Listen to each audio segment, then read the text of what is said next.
Hi, well, welcome back to another Auckland Business Chamber Business Insights webinar, and it's my pleasure today to have with us Stephanie Pow, who is of Go Crayon, which is doing amazing work around the issues of parental leave. And congratulations, Stephanie, you're just telling me off air, first anniversary of your parental leave register. So that's amazing. But yeah, welcome. We'd love to hear from you about this, the issues involved. I'm sure it'll be really helpful to the business people who are watching.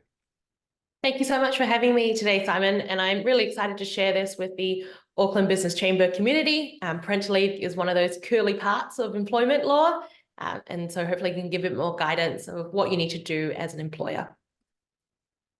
So let's run through that.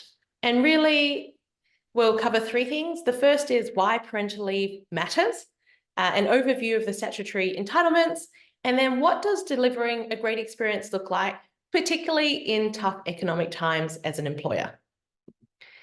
So as you mentioned, I'm the founder of Crayon. We're on a mission to reduce financial stress at key life events. And the first one that we're tackling is having a child. The insights that I'm sharing with you today are based on three things. The first is we're behind the New Zealand Parental Leave Register. As you mentioned, we just celebrated our first anniversary. We have over 260 verified employer parental leave policies on there. We also have a lot of free resources and reports about parental leave on our website. And then we work directly with employers and expecting parents. So we have the 10,000-foot view from the register, but we also have the day-to-day view from an employer and employee perspective. And first off, why does parental leave matter? And frankly, often for an employer, it only really comes up when someone on your team is expecting or their partner is expecting. And then suddenly everyone's scrambling to work out what their rights and entitlements are. You know, for some employers, it might be something that you face once every 5 years. So understandably, it's just an area of the employment space that's perhaps less well understood because you don't have to deal with it very frequently. But in a very interesting survey done by NBorder of 4,600 employees, they asked them about their overall employee experience. And in that life cycle, parental leave was rated as the #1 most challenging moment, the moment employees felt the most vulnerable, and then also the moment where extra support would have gone a long way. And so I really see parental leave as an opportunity for an employer to create deep loyalty with their people if done well. What NBorder also found, though, is that 19% of employees feel supported, but that means the vast majority don't. And in fact, of all the employee lifecycle touch points, it's the second least supported moment. The most unsupported moment is when someone leaves the organization. So it's just something to keep in mind in terms of building loyalty, especially for staff that you want to retain. When we look at New Zealand on a global scale, this is all developed countries, and this is what we call full rate equivalent weeks of paid parental leave from the government. So for mothers, New Zealand pays 26 weeks, but at less than full-time minimum wage. That is the full rate equivalent to about 13 weeks. And you can see here that puts us in the bottom quartile amongst developed countries. The average here is about 39 weeks. And then for fathers, we are one of 3 developed countries with no paid parental leave from the government. That puts us right at the bottom, and the average is 6 weeks. So I think sometimes there's a misconception that employees will be well taken care of by what's available. There certainly is assistance from the government, but it's not going to be the full amount, and so there's quite a gap that families need to navigate. So we'll dive into those statutory entitlements in a bit more detail. So what are the rights and responsibilities for both the employee and the employer? And the first thing to note is that the legislation that governs this is called the Parental Leave and Employment Protections Act of 1987, and there are 2 key definitions. The first is primary carer, and you need to meet one of 3 criteria. You're the birth parent, so if you have a pregnant employee, they are by default the primary carer. The second is that it's someone who's the spouse or partner of the birth parent, and the birth parent has transferred some or all of their entitlement to the government paid parental leave to their partner. Or the third is that it's someone taking permanent primary responsibility for a child under the age of 6. So a good example of this is adoption. And in terms of entitlements and leave entitlements specifically, a pregnant employee is entitled to 10 days of unpaid special leave for pregnancy-related reasons. So it could be to attend appointments or antenatal class. And then when it comes to parental leave, if they've been with you for 12 months or more, they're entitled to 12 months of parental leave. If they've been with you for 6 months or more continuously, then they're entitled to 6 months of parental leave. And if they've been with you for less than 6 months, they have to apply for what we call negotiated carers leave. In terms of payments, I mentioned earlier that a primary carer can be entitled to up to 26 weeks of payments. It replaces their income up to a cap of $712.17 per week before tax. This amount is revised in July every year. Right now, based on that, after tax, it's about $585 cash in hand. To qualify for this, a primary carer needs to have worked for any of the 26 weeks in the 52 weeks before their child's arrival for at least an average of 10 hours per week. You can qualify as a self-employed person, or you can qualify as an employee. And if you're an employee, you can have multiple employments, you can have gaps in employment, you can have changed jobs as an example and still qualify. What's important to note here is that it must be received in one continuous block, and the primary carer can transfer it to their partner once, and they can't have it transferred back, and it needs to start the day after they're stopped. So because it's relatively prescriptive about how the transfer must occur, less than 5% of primary carers end up transferring any of their payments. And then partners. So it's a pretty clear definition. It's the spouse or partner of a primary carer. And again, their leave entitlements depend on their service with you. So if they've been with you for 12 months or more, then they're entitled to 2 weeks of unpaid partners leave, and then the option to share in up to 12 months of that leave with their primary carer. If they've been with you for 6 months at least, they're entitled to 1 week of unpaid partners leave and the option to share in up to 6 months of leave with the primary carer. And then if they've been with you for less than 6 months, they don't have any entitlements under the law. It's also worth noting here that unpaid partners leave, the utilization is very low. MIMBY published a stat a couple of years ago, and I think the utilization rate was 4%. So in reality, most partners are probably cobbling together their annual leave, time in lieu, and other types of paid leave because it's really tough for a family to have one person on unpaid leave and one person receiving government paid parental leave. In terms of applying for leave, your employees have to give you 3 months notice if they're pregnant or their partner's pregnant, and they need to give you at least 14 days notice if they're taking permanent responsibility for a child under the age of 6. From that point onwards, as an employer, you have 7 days to ask for more information, 14 days for the employee to provide that information to you, and then 21 days for you to respond, confirming their eligibility for parental leave and whether their job can be kept open. Employment New Zealand has templates for this online that make that job a lot easier. It's also worth noting that parents need to apply for the payments separately on the IRD website. So they'll need to apply for leave from you as an employer, but also apply for the payments from the government.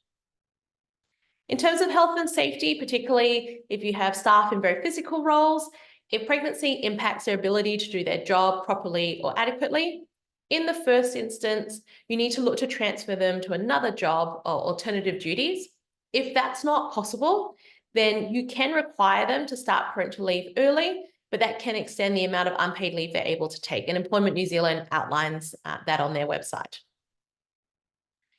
Keeping in touch hours. These are actually very underutilized. So employees can actually do some paid work for you while they're receiving the government paid parental leave, provided both the employee wants to work them and you agree to them. There are 2 key rules to note. The first is that they cannot be worked within the first 28 days after birth. And the second is if you go over 64 hours, the IRD considers them to have returned to work and their parental leave payments will stop. So it's really important that if they want to continue receiving their payments, that you are mindful of how many hours they're working. And then annual leave. So this is a bit of a curly one. Traditionally or usually when an employee takes annual leave from you, you'll be paying them the higher of their ordinary weekly pay or their average weekly earnings. There is a carve out in the legislation that says employees who take annual leave, they became entitled to while on parental leave or in the 12 months after they return to work, are paid only at their average weekly earnings. So it looks at the 52 weeks that they've of earnings before they take leave.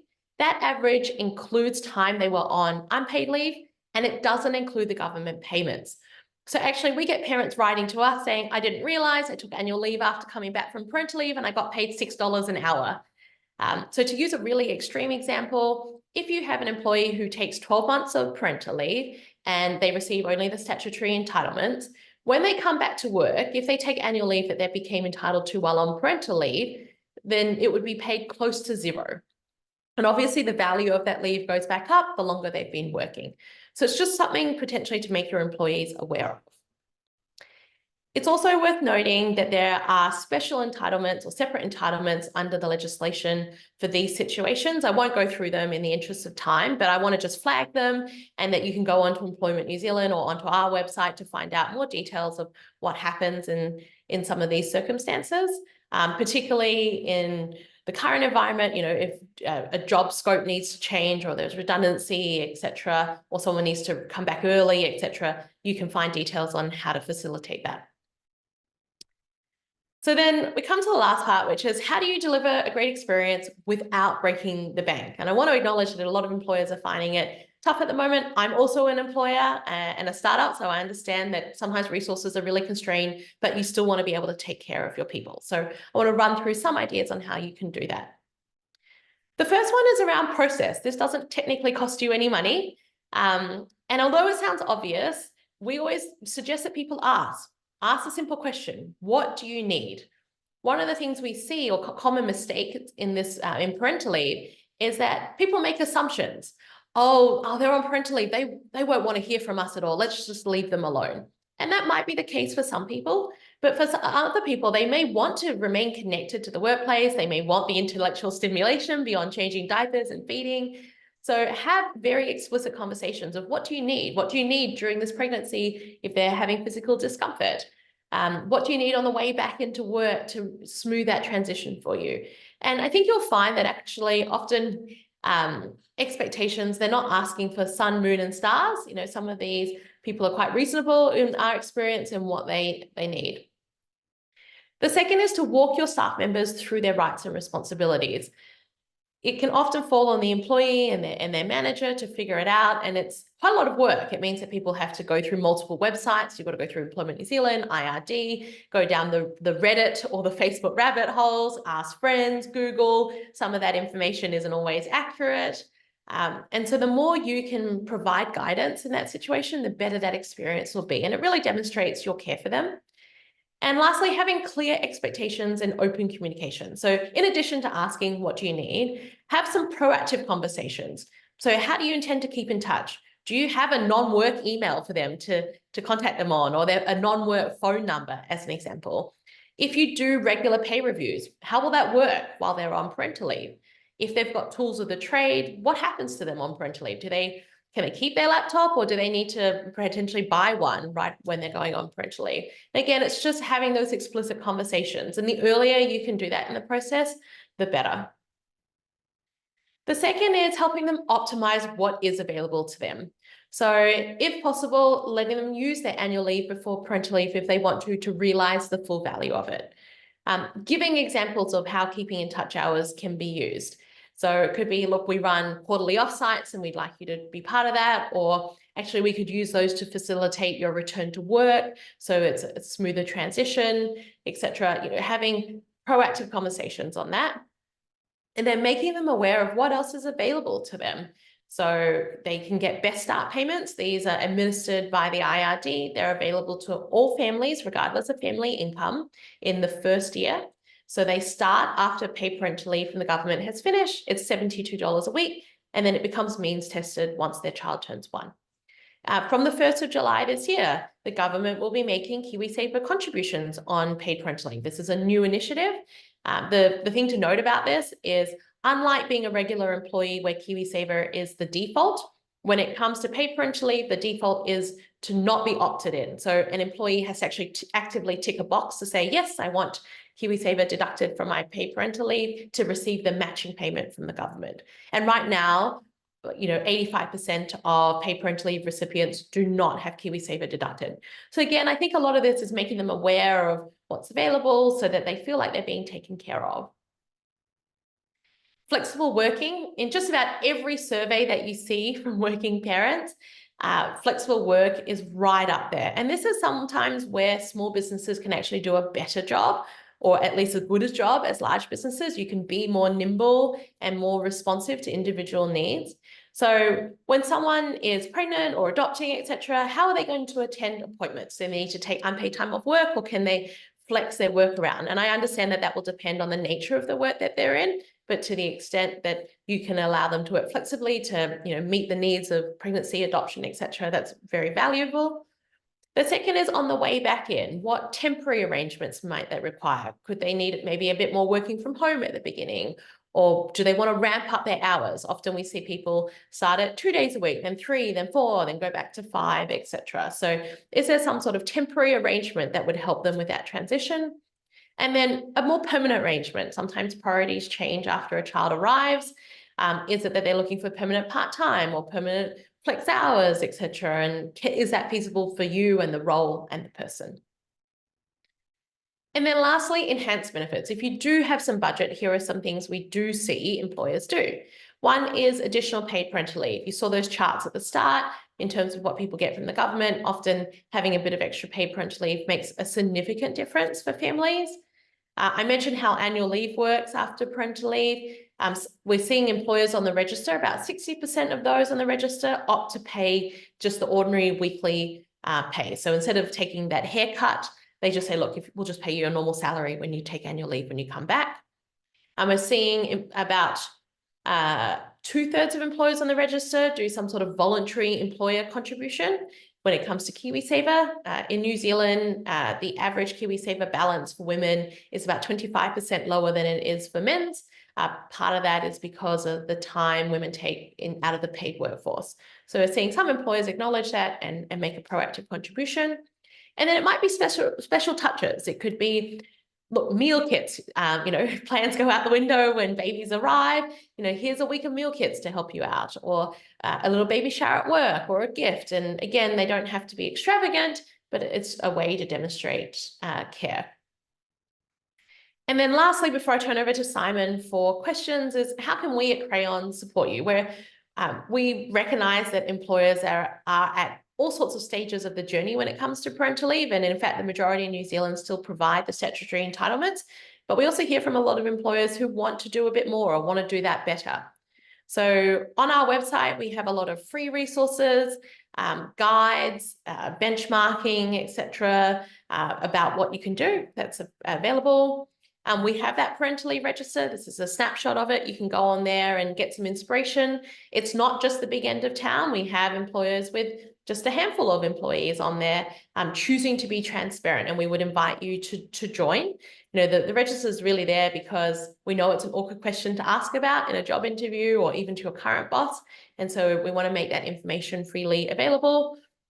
And then we have a parental leave toolkit. So we launched this about a month ago, and it's really a plug and play solution for employers when it comes to parental leave. We have at the base level a very easy to read policy document about the legislation for both the employer and the employee, so everybody understands their rights and responsibilities. If you want to do more than that, we can support you in that, whether that's guides or handover plans, etc. And then lastly, we run a financial baby prep program. So this is a 6-week coaching and education program for employees and their partner so they can be much more financially confident. So potentially you're offering the statutory entitlements. We can help them really optimize what's available to them. We can help them understand what's around the corner when it comes to how their finances will change so that they can plan a bit better. And we have people who are both expecting, but also those who perhaps, parenthood is on the 1 to 3 year horizon and they just want to be a bit more prepared. We work with them too. So this is an employer benefit that we offer. So that's, we have, like I said, we have a lot of free resources on our website. It's a great place to start if you're looking at parental leave, but also if you want a bit more or your employee wants a bit more assistance, we're available for that too. So with that, you can visit us at gocrayon.com, and I'll turn it over to Simon for questions. Hey, fantastic, Stephanie. It's great. I learned a lot there. and to my embarrassment, I should know more about some of the ins and outs of this. So really, really helpful. I think one of the first things, I don't know if there's a question in this, but it is interesting, isn't it? I mean, I was really struck by what you were saying. It's the number one most challenging moment for a lot of employees, and only 19%, 19% employees feel supported and this has gone well for them. So I suspect a lot of SMEs sit there and say, "Oh, sounds expensive, and I don't know about this, that." But actually, I thought you made a really good point. Flip that on its head. It's if done well, and that doesn't necessarily have to cost you a lot more. It's an opportunity to create deep loyalty amongst your staff, who are part of the 19%, hopefully growing, who feel supported, feel that they did a great job on this. They really looked after me. I'm going to give them everything when I get back, and I'm very motivated to stick with X, Y, and Z company. Absolutely. I was just talking to someone else the other day who had their kids 18 years ago, and they back then felt very supported by their employer, and they still talk about it to this day. They're no longer with that employer, but it really stuck with them. I think they ended up having 3 kids in different countries with this one employer, a Kiwi employer, but just the fact that they felt taken care of and seen meant that it's something they still rave about to this day. Yeah, fantastic. I mean, I think good to understand those statutory responsibilities. Again, to my embarrassment, I learned a bit there that I thought I knew, but I didn't know it all. I think some helpful tools, so good process, asking questions, seeing what the aspirations of your staff member are, which often aren't, the world. They're just kind of some flexibility or a a bit of thoughtfulness, as you say. Optimizing what's available, and offering that flexibility. I mean, if we take I don't know, an SME, 20 staff, maybe 25 staff, 15 staff, doesn't matter. Yeah, I'm just thinking about how they look like and are a good employer, I should say. So on the annual leave, have I got this right? I mean, the common scenario might be there, that Jennifer, say, has 4 weeks of annual leave sitting there that she can take, and what you're legitimately able to, in that scenario, give her those at the start of her the birth of her child, say, before she goes on to the statutory scheme. It's those sort of things, right? That's right. So it would be allowing employees to utilize their accrued balance before starting parental leave. That's one example where it allows Jennifer in that, in your scenario, to realize the full value as opposed to having it devalued after parental leave. Are you allowed to do things there like you do have flexibility about when you start the parental leave, the government's parental leave scheme, don't you? So you're allowed to do things like part-time points of it, and then go back to the statutory scheme, or not really? Not really. So once you start it, you've got to finish it. It has to be continuous. It used to be that you had to start the government payments by your due date or when your child arrived. They did change that a couple of years ago to say, look, if you're taking paid leave from your employer first, you can do that and then start the government payments straight after. So it could be, let's say, to use your example again, Jennifer wants to stop work 2 weeks before her due date. And she's got those 4 weeks of annual leave. She can take those and then actually start the government payments 2 weeks after her due date. That's right. Of course, if you're a really good employer and you're motivated for your staff member, and you want to retain them, and the like, those, for a lot of employees, as you say, in the end, what is it, 500 and something dollars after tax? That's not big money. They may have been earning quite a lot more than that, pre-child. You can top that up if you wanted. Absolutely. So that's what we do see more and more employers choosing to do. So let's say, to use our friend Jennifer again, let's say she was earning Jennifer's, $1,000. she's getting a lot of good advice here. Let's say she's earning $1,000 a week from you as an employer. You can say, look, the government's going to pay you the first $712.17 before tax. We will pay you the difference, so just shy of $300, to kind of top you up to 100% of your earnings for a period of time. And for some employers, they can say, look, we can only afford 2 weeks or 4 weeks of top up. Sorry, that's just what we want to show that we care, and that's what we're able to do. And then for others, we'll see it all the way to the 26 weeks. But I want to make the point that what usually makes the papers with parental leave is some big organization has rolled out a very generous policy of 6 months full pay. And we certainly celebrate that, but we also recognize that employers have different resourcing constraints. And it could be, look, we offer a 4-week top up. And frankly, I think because what you get from the government is quite minimal in some respects, employees are grateful for employers going above and beyond. So I want to make the point that if you are going to potentially invest in this, it doesn't necessarily need to be the full 26 weeks. I mean, it's of course, the ones that don't cost money are your flexibility points, the flexible working arrangements you can do. Although, as a lay person sitting there thinking about this, it doesn't look like are you able to be that flexible in that period when you're paying, or the government's paying the salary? I mean, what are some of the things you can do around that period? The 12 months, or if they decide to take 7 months or whatever it is, where they're on the scheme. What are some of the things you can do to value them there that don't cost money? Is there much? So I would separate out 2 periods. The first period is the 26 weeks they're receiving the government paid parental leave. If they want to work, you can do the keeping in touch hours, but you've got to remember that 64-hour cap. Once you go over that, their payments can stop. But in terms of how you use those 64 hours, they can be an hour at a time, they can be half days, they can be full days, you can work 8 days straight. There's a lot of flexibility in how those 64 hours are structured. You just can't go over 64 hours in total over that 26-week period. Once you move on to unpaid parental leave, so that might be another 6 months, then because the government stopped paying you, there's a lot more flexibility. You can do casual work. There's no cap on hours there. They can start doing a bit of part-time work and stop and then come back. Maybe you need them for year end as an example, or there's a peak period, Christmas, that's busy for you. You can certainly bring them back during that unpaid leave, and then they can go back on parental leave. That's no problem at all. It's really about when they're receiving money that the government is very strict about. Once that stops, it's kind of you and your employer work it out. Mm-hmm.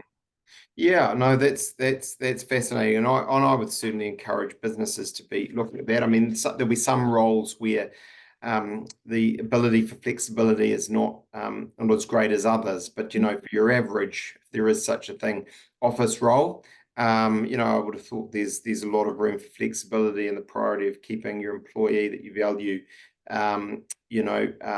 happy and doing well at home is a really good thought. Hey, finally on the register. So the idea here is, Stephanie, I own a business, we've got 50 employees or 10 employees or 500 employees. It's about transparency of your policies. And so those companies that you listed up, I saw 2 Degrees, a great friend and partner of the chamber there, for example, they are sticking their policies out there in black and white for prospective employees to see. That's right. So for us, it's the name of the game is transparency. We recognize, I think one survey we saw, 60% of people are not comfortable asking about an employer's parental leave policy in an interview process. Even in your current role, you may not be ready to flag to your employer or your manager that you're thinking about starting a family. It might be a couple of years out. But as I showed at the start, what you get from the government could be significantly less than what you're earning today. And so there is a bit of planning that needs to get involved. You might want to start socking away some of your paycheck so that you can, not be so financially stressed. So that information is really critical for people to plan. But at the same time, it can be hard to access. And so we've invited employers to share their information with us. And it's when you go on there, you can see, say, 2 Degrees, their profile. what they do in terms of both paid and unpaid benefits, what the T's and C's are to access those policies. So often if an employer is offering something above the statutory entitlements, they'll say, what type of contract do you need to be on? Do you need to be a permanent employee, part-time, full-time?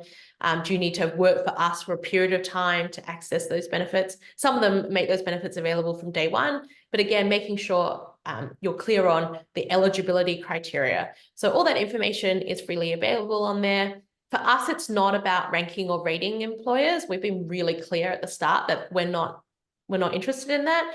We want to work constructively with the employer community. Everyone is listed in alphabetical order, so it's fair. You can filter by industry or the number of employees someone has, but you can't filter by benefit. You can't sort by benefit. That's a deliberate design choice on our part, because I think parental leave is part of a bigger employee value proposition that someone takes into account, and they might actually choose to work at an employer that offers the statutory entitlements because the job is really interesting and the career opportunity is great. But having that information up front just means that they might make different decisions with their personal finances. Fantastic. And so if I'm an SME and I'm sitting there thinking, I'd like to have a policy. I don't want to spend $20,000 on that because I can't afford to do that, and I don't want to spend a week designing it either because I'm only a 20-person business and we don't have an HR manager who's got the time and the ability to do that. How do I go about looking for off-the-shelf sort of templates on this?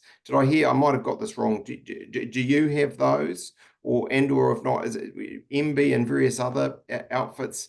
Is there much out there?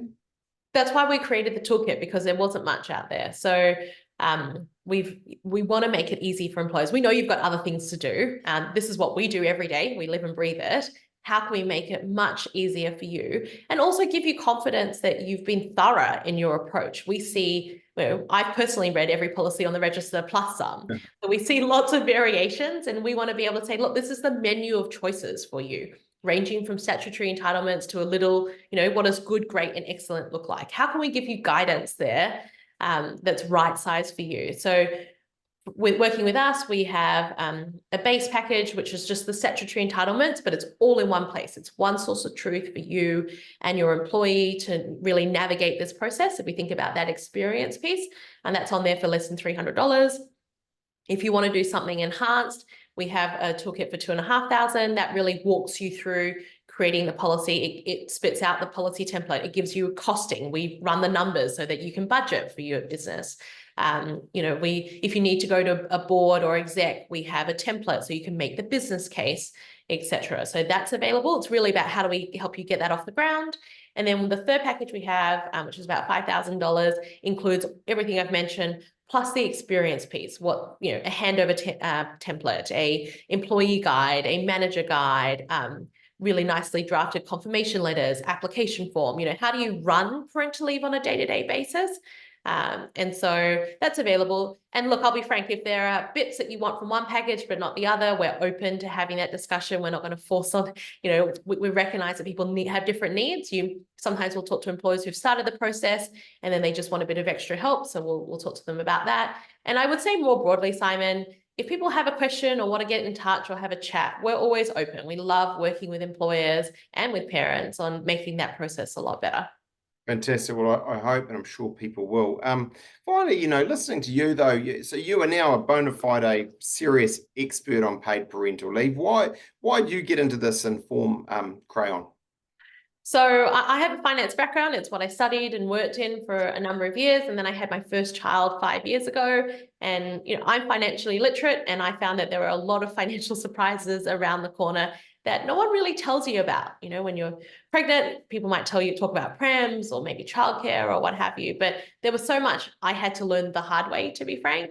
And I want to make that a better experience for employees and the people that they work with so that they're better prepared, because it's a big life change. It's not just a period of leave. You've got 3 kids, Simon, you kind of know they turn your world upside down, and priorities change. And so for a lot of folks, it can be a moment you need to reckon with your finances and make very different decisions to what you've done before. And there wasn't a lot of guidance out there, and that's that's the gap we want to fill. Fantastic. Hey, well, thanks so much for what you're doing, Stephanie. Really interesting and important conversation that I'm sure people will be much more informed about having listened to you. And of course, they go and, as you say, get in touch with you and certainly visit Crayon for more. So, yeah, once again, thank you so much. And thanks to viewers, listeners for sticking with us. And I hopefully think getting a lot out of that. Cheers. Thank you for having me.